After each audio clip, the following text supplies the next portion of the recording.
How are you? Good. How are you? Good. Doing all right? You making it? I like the beard.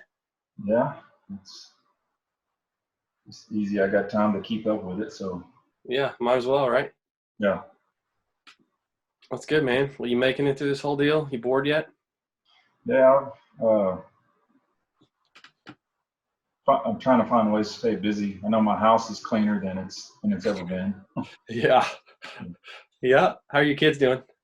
They're good. They're 10 and under, so they go nuts if they're inside too long. But we'll just go in the backyard and they love to scooter around the neighborhood, or we'll go for a walk and stay active. And played a lot of basketball. We have a basketball hoop in the backyard, so they Oh yeah. played a lot of that. Man, that's one thing I've noticed through this whole deal, especially in McKinney, is like there's people everywhere outside. Yeah, it looks like probably what it looked like before cell phones, and people Yeah. went outside and moved around and walked around, and I like it. Yeah, I do too. It's kind of nice. It's Yeah, kind of like when I was a kid, like kids out riding their bikes and playing with neighbors, and it's just it's so different, man. yeah, yeah, for sure. Well, cool. Well, I'm gonna pick your brain a little bit on some of these questions. Um, it's a little bit different for me because I know you, um, but I don't know all of these things in particular. Maybe over the last couple of years, it's changed. So I'm gonna ask you anyways, even though you're a guy that I have known, and I know kind of your mindset and your background, but um, the people that are viewing this video may not know that. So take like 2 minutes and just describe yourself, explain who you are, what you do, your mindset, your personal philosophy, things like that. Uh, I'm a head baseball coach at Plano East Senior High School. Been a head coach there for the last 4 years. I also teach honors pre-calculus. I have four children, ages 5, 7, 8, and 10. So my hands are full, but my heart is full. We're busy all the time, but that's my, my blessings in life, and I'm very fortunate for that.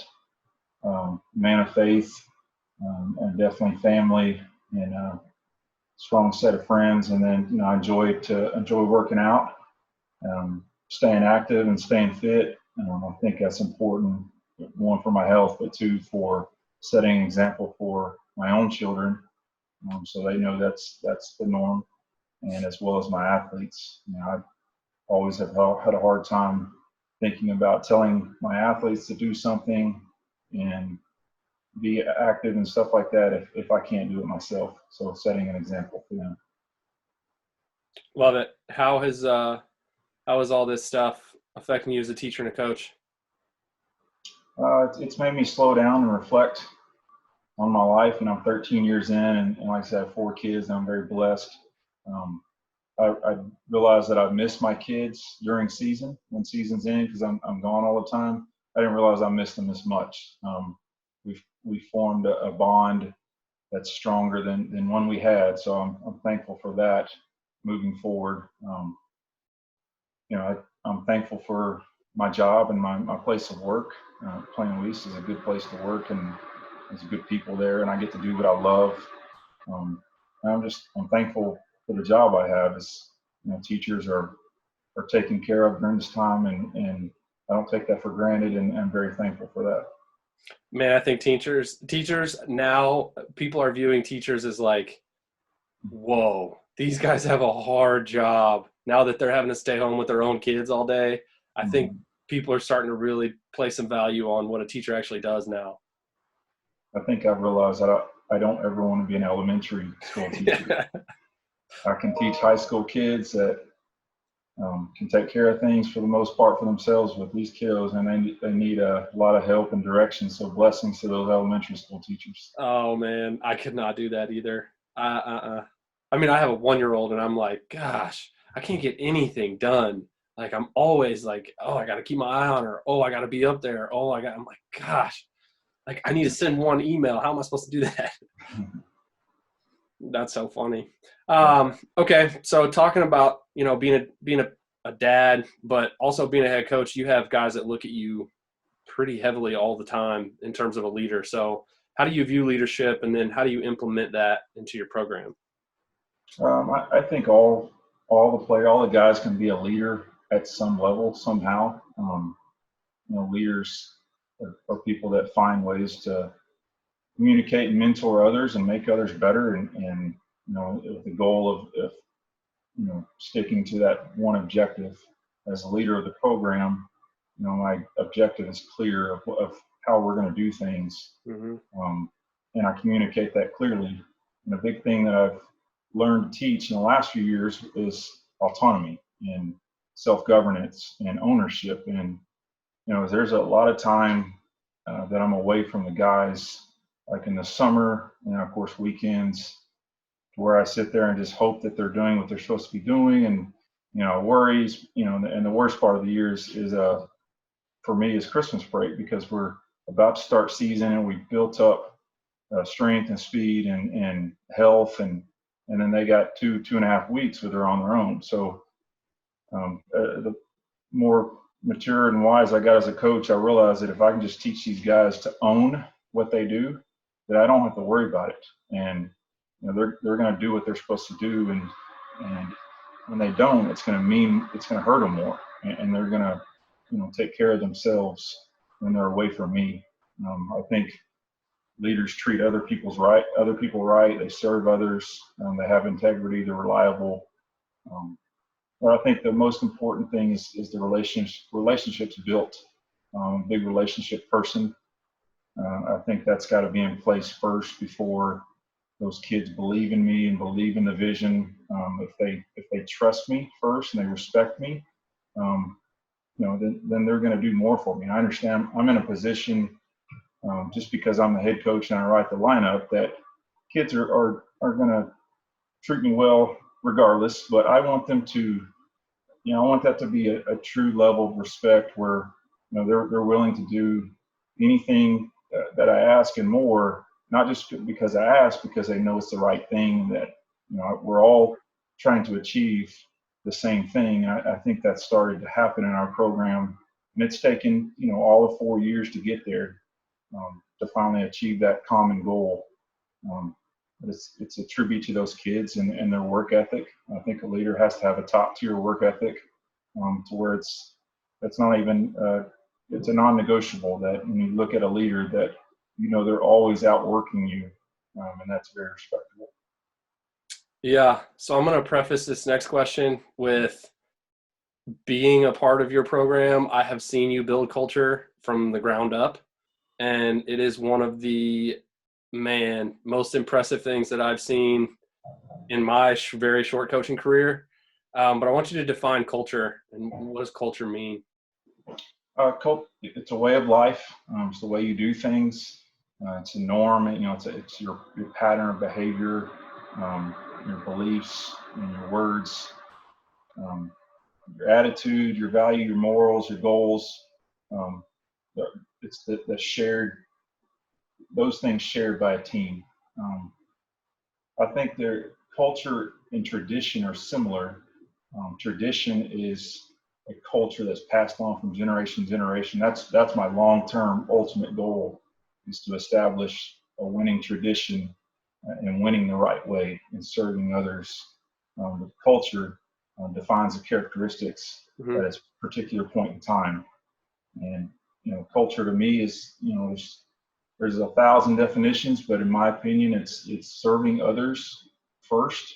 I think that's number one. And then the way that you carry yourself on and off the field, and how people see you all the time, and doing the right things all the time, means more about your culture than anything else. And once that's in place and you do those two things, then everything else kind of falls in place.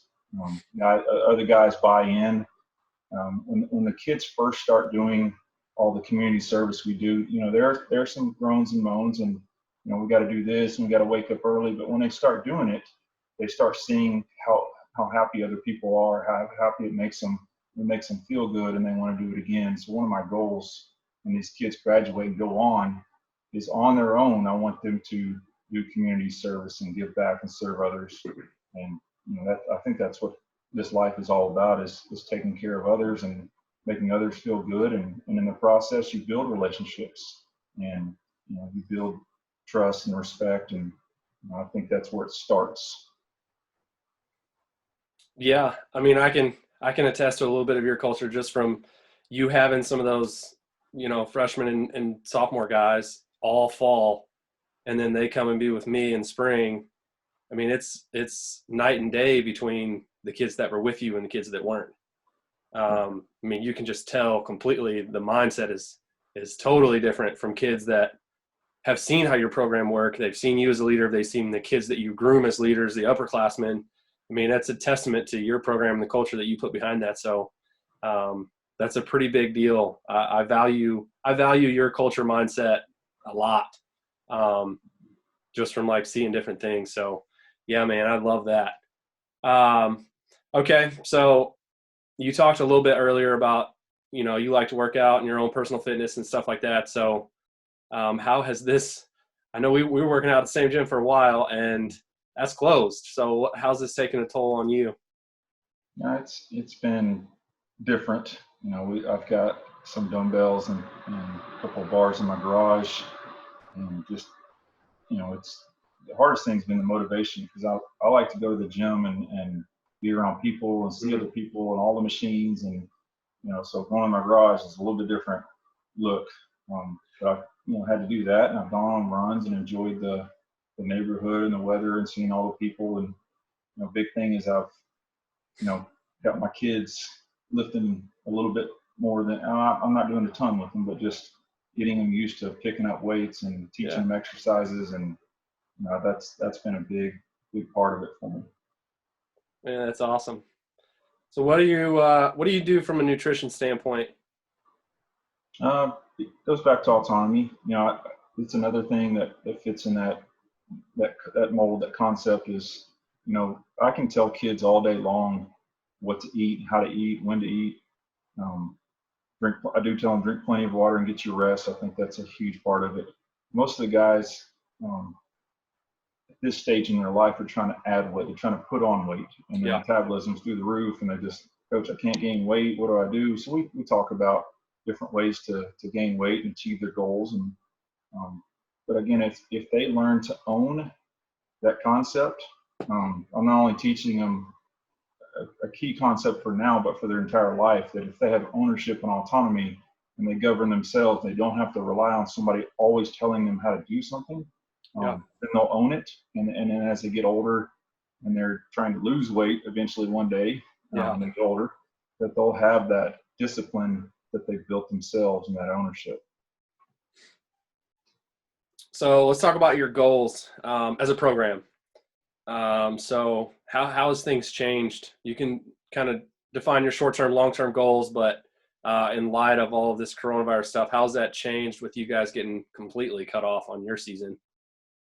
Yeah, it's tough. We got ranked 23rd in the state. It's the first state ranking we've had in a long time, and Yep. we were 10-1, and we were rolling, and it was a shot to the gut to have to stop. So our short-term goal is to get through this together, and get back to normalcy in baseball soon, whenever that may be. And we have Zoom meetings once a week with the guys, and just nothing in particular, just talk and see each other. But I have stressed to them that when we do get back to it, whether it be their summer ball or in the fall, they've got to be careful getting back into it. It's like we're starting over with their arm health, and they don't want to rush back into it and play a bunch of games all at once, because they're going to hurt their arm. So Yeah. short-term goals is get back to it, but get back to it carefully and don't get hurt. Uh, Long-term goal, I kind of spoke about it earlier, is get back to our winning ways and winning the right way, and maintaining that culture that we've built. Um, Next year, we're in a different district, so it'll be some new teams, and we're looking forward to it. And they're really good teams, as was this district. So, continue to make noise and get in the playoffs, and establish a tradition of winning every year. But most important, for these kids, is that they serve others and give back and have each other's back and treat people the right way. That's what'll last a lifetime for them. Awesome, man. I hope so. Just knowing some of the kids that were your seniors, I think they have done a pretty good job of buying in and understanding and seeing that. So I was a little bummed for you this year, man. But that's okay. Life goes on, you know. There's a reason for it all. We just might not know it or see it yet. Sure. But that's great. Well, it was great talking with you. This was a good little snippet into Plano East baseball and how you guys do things and your beliefs behind the way that things work and the way you want things to work. And it's a pretty good deal, man.